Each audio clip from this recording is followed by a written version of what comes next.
Russia ও বেলারুশের সামরিক যৌথ মহড়ায় যোগ দিয়েছে বাংলাদেশ ও ভারত সহ ৬টি দেশ।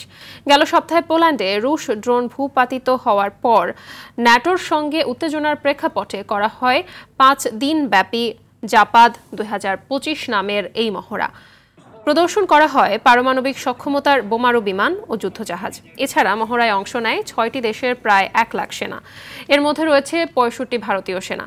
বুধবার এক প্রতিবেদনে সংবাদ মাধ্যম আল জাজিরা জানিয়েছে, যুক্তরাষ্ট্রের সঙ্গে ভারতের বাণিজ্যিক টানাপোড়েনের মধ্যে মহড়ায় ভারতীয় সেনার অংশগ্রহণ মস্কো নয়াদিল্লি সম্পর্ক আরও ঘনিষ্ঠ ইঙ্গিত বহন করছে।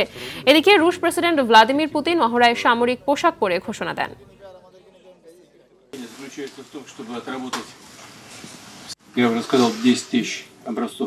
আজ আমরা জাপাদ ২০২৫ কৌশলগত মহড়ার চূড়ান্ত অংশ পরিচালনা করছি।